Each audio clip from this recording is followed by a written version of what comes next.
안녕하세요, 예돈입니다.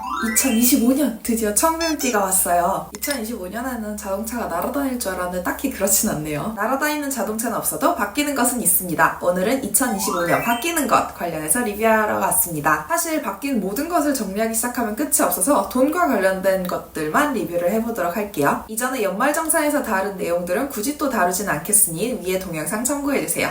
가시죠.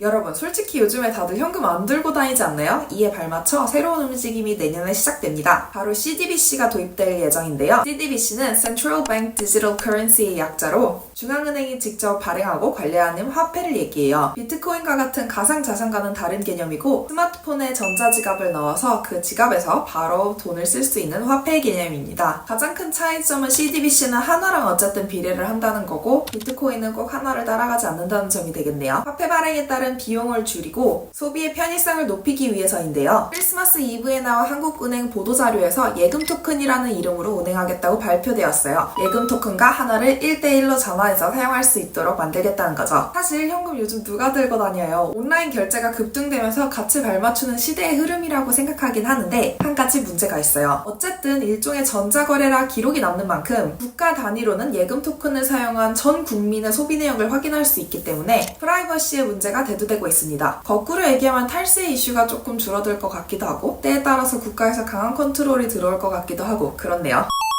2025년 시간당 최저시급은 1030원으로 책정되었습니다. 1급으로 치면 8만원 정도, 주 40시간 일한다는 가정하에 월급으로 치면 209만원 정도가 되는 거죠. 작년이 9,860원이었던 걸 감안하면 1.7% 오른 거죠. 다른 때에 비하면 그렇게 많이 오른 편은 아닙니다. 원래 예금과 적금은 이자의 15.4%가 세금입니다. 요 세금을 면제해주는 것을 비과세 상품이라고 부르는데요. 군인들을 대상으로 하는 장병내일 준비적금은 원래 비과세로 월에 40만원까지 납입이 가능합니다. 이 월 납입 한도가 올해부터는 월 55만원으로 한도가 올라갑니다.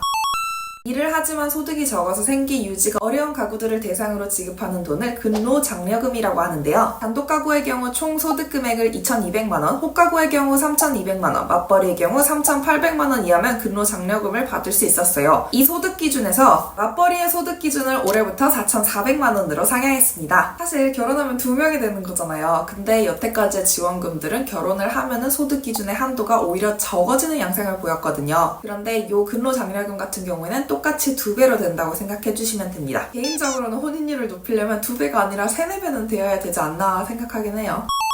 이전에 연말정산 리뷰하면서 어느 항목에 돈 쓰면 소득공제 적용을 확대하는지에 대해 얘기해드렸죠. 원래 신용카드부들은 기본적으로 사용 금액의 15%가 소득공제에 적용이 되는데요. 올해 7월 1일자 기준으로 수영장이나 헬스장에서 결제한 금액들은 신용카드로 결제했더라도 소득공제를 30% 해줍니다. 총 급여 7천만원 이하의 근로자에게만 적용이 되고요. 기본적으로 이런 추가공제의 한도는 전통시장, 대중교통, 도서공연 같은 게 있는데 이 한도가 다 합쳐서 300만원이거든요.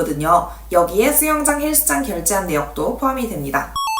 우리나라에서 세금은 누진세율을 적용하고 있기 때문에 많이 벌수록 많이 떼는 구조입니다. 그렇기 때문에 출산했다고 회사에서 돈을 주면 해당 돈도 세금을 떼야 되는데요. 다만 이제부터 출산수당은 세금을 떼지 않습니다. 상한선이 없기 때문에 회사에서 얼마를 주던 비과세가 가능해요. 근로자 본인이나 내 배우자가 출산했다면 출산일 이후 2년 내에 받은 돈만 해당됩니다. 단 회사에서 나에게만 주는 출산수당은 포함이 안 되고요. 회사 복지 차원에서 차별 없이 모두에게 평등하게 지급하는 출산수당에만 해당이 됩니다.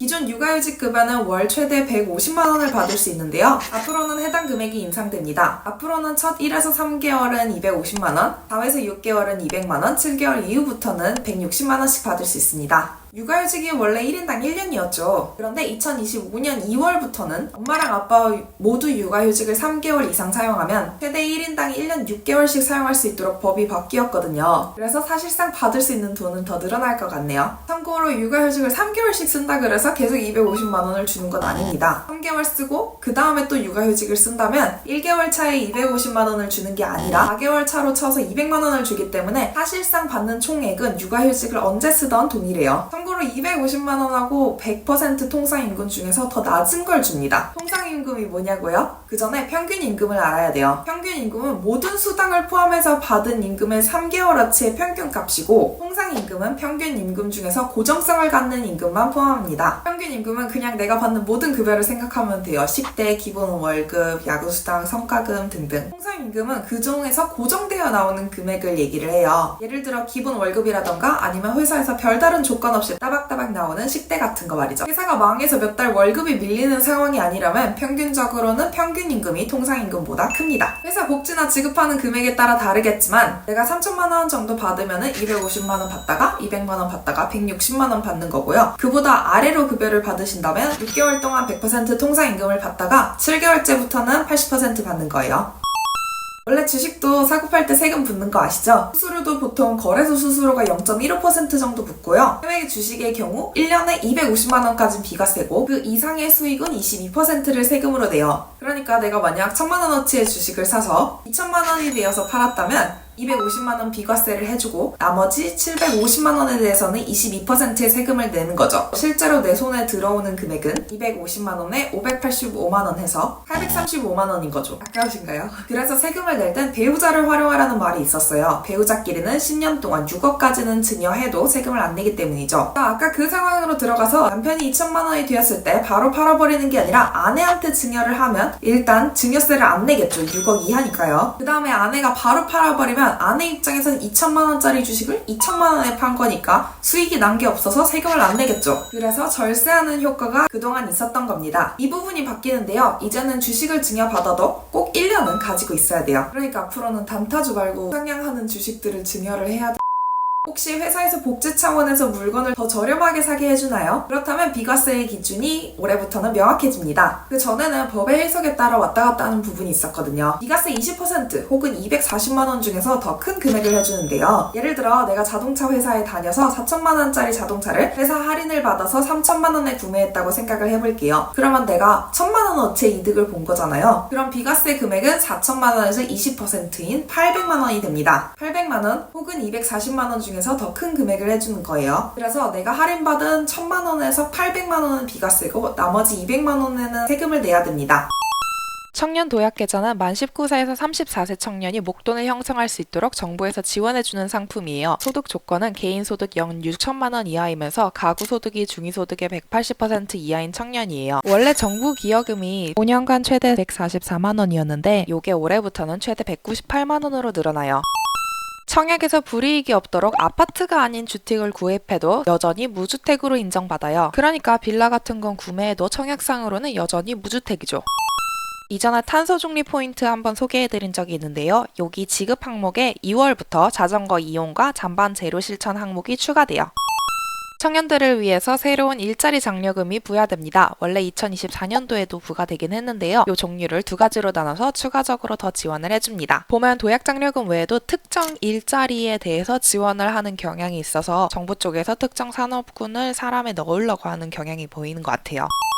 금자 보호 한도가 원래 5천만 원이었는데 1억으로 증가해요.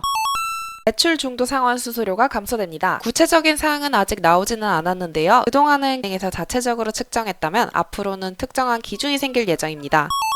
찾아보니 내년에 바뀌는 줄 알았는데 안 바뀌는 것들도 몇 가지 있더라고요. 헷갈리실 것 같아서 한번 정리해드립니다. 2025년부터는 상속 증여세 과세표준과 세율이 완화되는 쪽으로 조정된다고 말이 나왔었는데요. 결과적으로는 부결되면서 바뀌지 않았습니다. 그리고 금투세도 한때 도입된다고 해서 시끌시끌했었는데 결국은 폐지가 되었습니다. 또한 가상화폐에 대한 세금도 정부가 부과하겠다고 했는데 해당 세율은 2027년도까지 미뤄지면서 당분간은 신경 안 쓰셔도 될 것 같아요. 당장 뭐 딱히 할 일은 없습니다. 그냥 이런저런 일들이 있다 하고 아시면 될 것 같고요. 이런 거 알고 있으면 또 하나씩 내 생활에서 보이는 것들이 있더라고요. 올 한 해 새해 복 많이 받으시고요. 동영상 끝까지 봐주셔서 감사합니다. 안녕!